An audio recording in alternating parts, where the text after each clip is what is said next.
Good morning, good afternoon, good evening. Welcome back to the show. Welcome for the first time. My name is Rick Drogo. This is Crash the Party. I don't know really anything about politics. I'm here to learn. I'm here to figure that out. I'm here to talk about it. And I want to know what you have to think as well. Today, we're going to watch a video called Every Government Form Explained in 12 Minutes.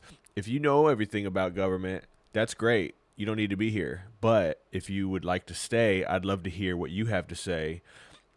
I need help, and I definitely want input. These videos aren't going to do everything I need, but I'm trying to create a discussion, and I'm trying to show some transparency here to show that it's okay to not know everything and help spread this information and this kind of discussion with love. So I'm going to say a quick prayer here. God, I just thank you so much for this day and for this opportunity. I pray that you would bless this show today and bless the ears that hear and all of our hearts to receive this information with love. In Jesus' name I pray, amen. All right, let's go.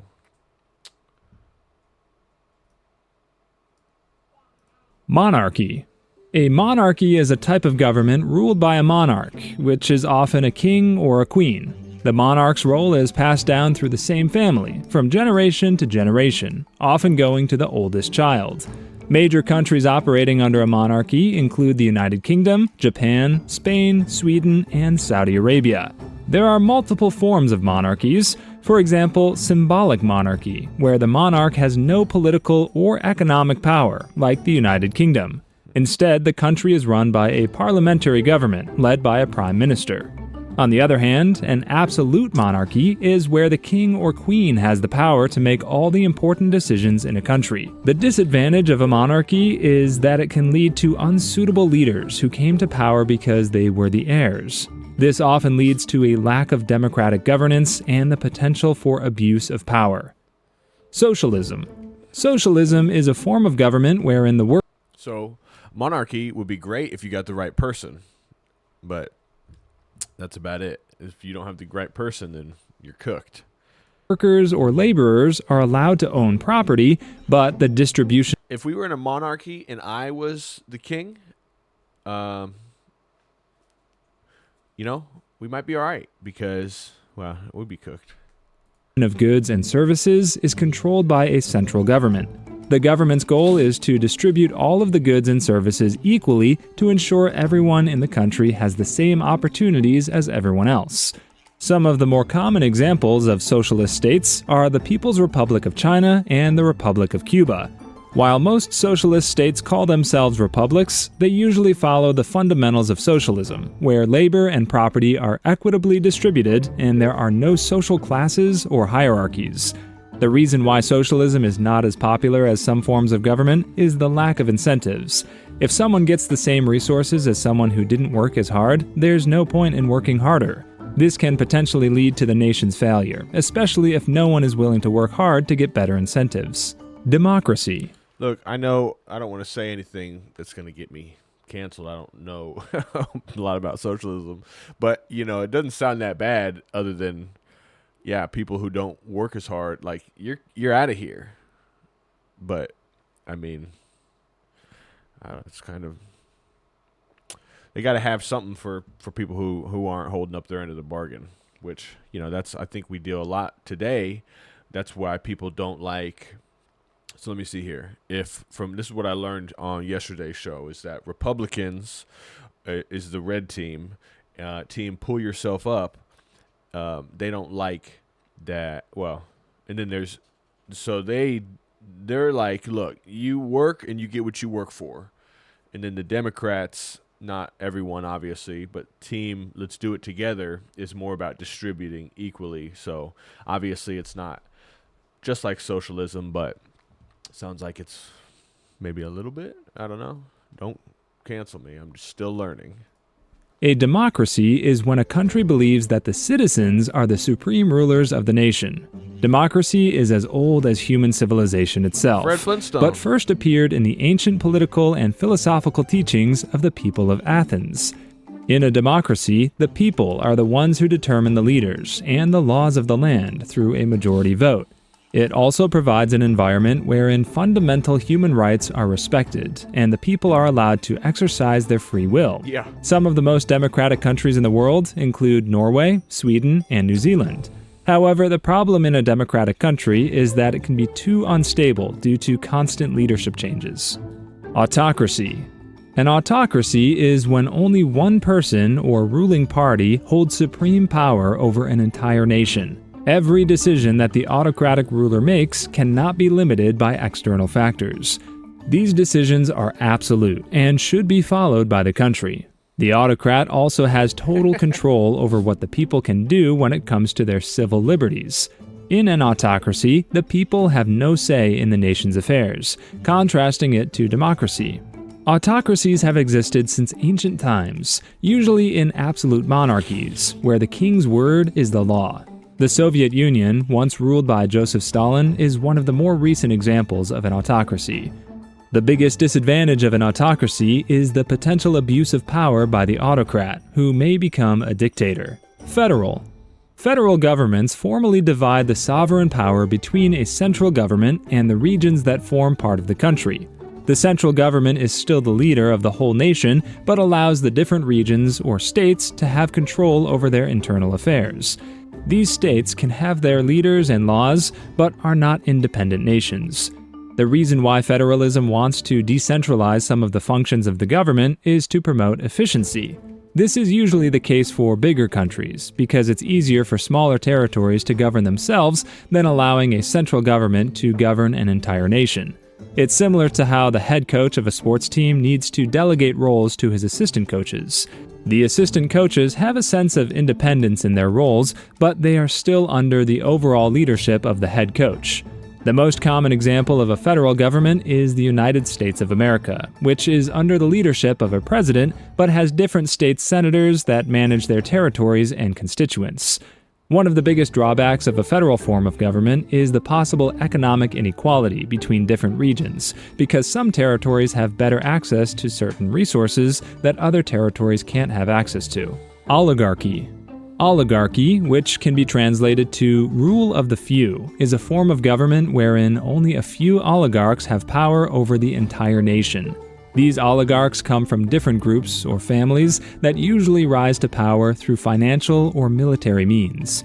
The country's political, social, and economic affairs are settled through the decisions made by the oligarchs.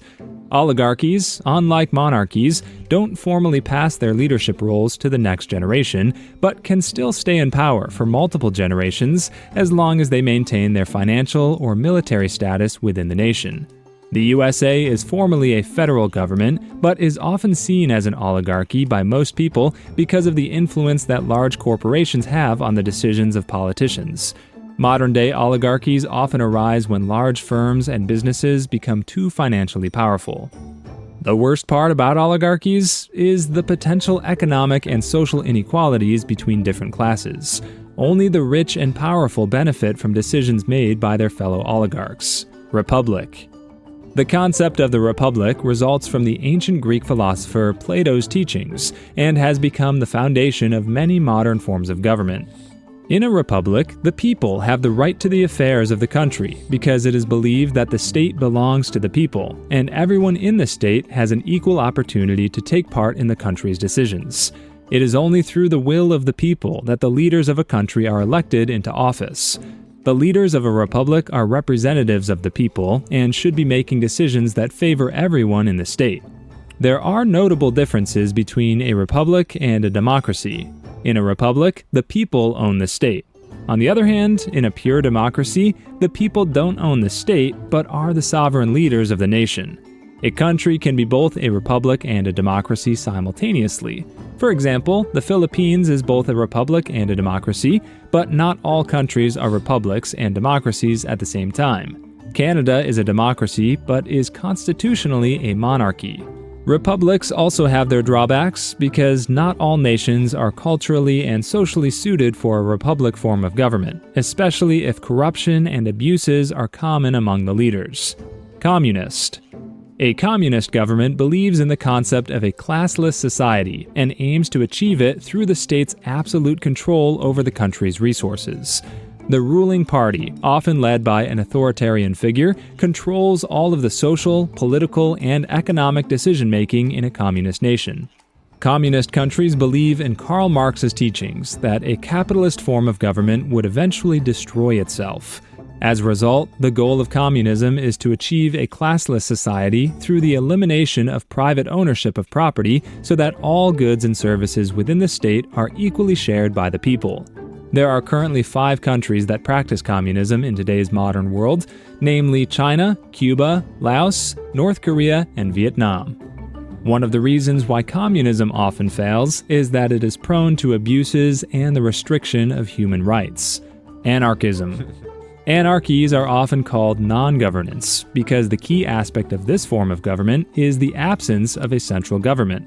The goal of an anarchist system is to not only decentralize the power of the government, but to eliminate the government itself, to allow the people to self-govern. The popular belief is that an anarchist government tends to be chaotic. But that's not the case, because one of the most important goals of anarchism is to allow people to volunteer willingly and freely to help one another for the improvement of the community. It is different from socialism or communism because there is no equitable distribution of labor and resources, but there exists an equitable right to self-governance. In most cases, anarchies rise from destroying a previous government just before establishing a new form of government. There is no true anarchist government today, but Somalia was an anarchy before 2006, when it had no national government. The problem with anarchism is that it can lead to chaos when everyone is only looking after their self-interests instead of helping one another. Presidential. In a presidential form of government, there is a separation between the different branches of the government, allowing the executive branch to have separate roles from the legislature. The president is the head of the executive branch and is tasked with the execution of the laws. Meanwhile, the legislature is the branch that's responsible for the enactment of the laws. Presidential governments can arise from republics and democracies. Most democratic republics have a presidential form of government. Some of the best examples of presidential governments are South Korea, the Philippines, Nigeria, and Indonesia. A presidential form of government's major downside is that too much executive power in one person can lead to abuse of power. Parliamentary. In a parliamentary system of government, the party with the greatest representation in the legislature is nominated to the executive branch. The party's leader becomes the prime minister, or the chancellor, who appoints members of the party to the cabinet to have their tasks as members of the executive branch. However, the ruling party does not hold absolute executive powers because the opposing party must challenge the ruling party regularly. The prime minister can also be removed from power at the will of the legislature or the ruling party through a vote of no confidence if the prime minister fails to uphold their duties. Parliamentary systems can also exist alongside different forms of government, such as a monarchy. Japan is a constitutional monarchy with a royal family acting as symbolic leaders, but has a parliamentary government led by a prime minister. The problem with a parliamentary form of government is that it fails to provide a stable government because the opposing party will always try to challenge the ruling party, leading to never-ending conflicts. Constitutional. A constitutional form of government is when a constitution acts as the foundation of the country's laws and systems. It is the Constitution that defines the limits and functions of a government. In most cases, the Constitution is enacted to extend the people's will. Constitutional governments come in many forms. For example, the United Kingdom is a constitutional monarchy that defines the limits of the monarch's powers. The United States is also a constitutional government, but is a presidential form of constitutional democracy.